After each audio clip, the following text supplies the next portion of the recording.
Hi everybody, well I'm back in my office. I'd rather be out in the field like I was last week where I was at Collingwood. Now, Collingwood was a bit of a disappointment, but I tell you, it's a huge learning curve. Sometimes the tough trips are the ones that teach you more. And what I learned out of that was, just don't go rushing up because it's been good the week before or it's going to be good the next week. Go up there knowing what's going on. Here's the problem that I had. All that cold air came rushing up the country, and in the mornings, I know it was real chilly. There was sort of 8-9 degrees. Oh, just not feeling like summer at all. And overnight, of course, the shallow area that we fish on got really, really cold. And of course, the water coming in from the main area came through and it absorbed that coldness, so the heat was sucked out of the water, and when we walked in it, it just didn't feel like normal Collingwood type water at this time of the year. So the rays just didn't want to come in it.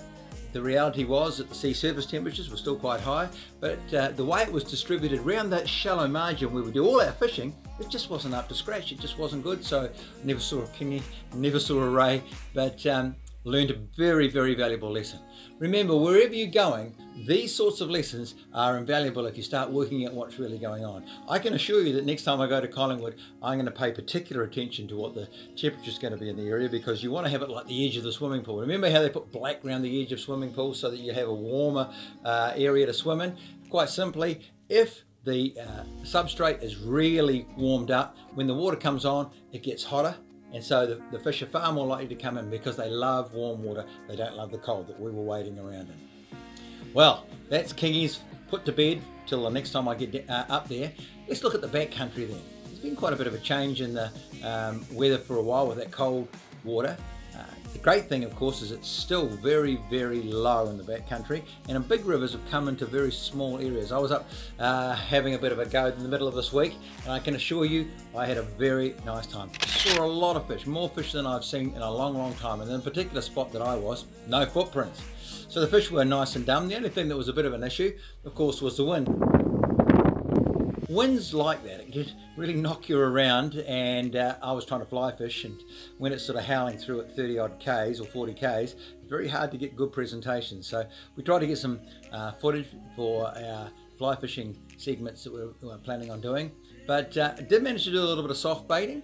Remember, soft baiting is a great alternative when it's too tough to do anything else. Once upon a time I was very pure, and all I did was fly fish, and I polished my halo. In fact, for 25 years of my life, all I did was fly fish in the backcountry.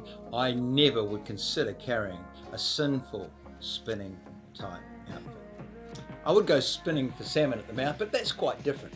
But you know, when it came to my purity, didn't want to let a sensible day stand in the way of doing something which might defile me. So I went out about 10 years ago with a person who was very good at ultralight spinning, and that sort of changed my opinion. I saw that there was a whole pile of skill in that, because I had the feeling that, oh well, you know, spinning is just pretty basic. You stick on a piece of metal, you turf it out, and away you go, wind it in, and if the fish is silly enough to grab hold of it, well, that's all good.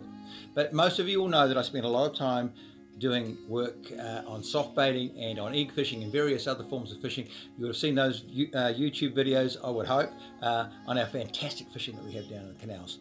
So adapting that to our backcountry has been quite interesting for me. Here's the thing, if you've got high quality gear, you can cast extremely light weights in tough conditions and can make it really flutter and do what needs to happen with a soft bait or with a very small hard bait. It's surprising just how successful it can be.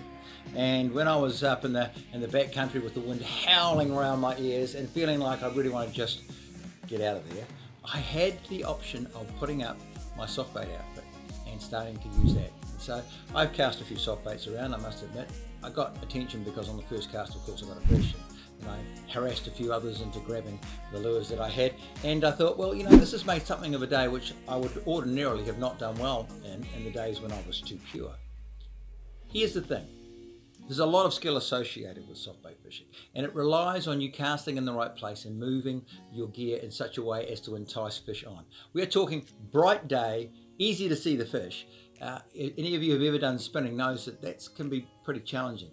So there is a whole new set of skills that are involved in that. Now, we have in the pipeline a plan to teach you a little more on how to do this successfully in the backcountry. It's always fascinated me, the people who've come into my store and said, I've tried soft baiting and it doesn't work. And I'm thinking, well, how does that put the 1,000 odd fish that I've caught in the last 2 or 3 years on soft baits into some sort of perspective? Because I tried it and it did work. Perhaps what you've tried isn't what I do.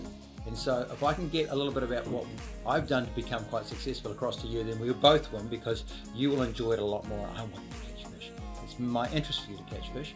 If you catch fish, you get more excited. You tell your friends, come in and see us in store. We set you up, you go out and have more fun.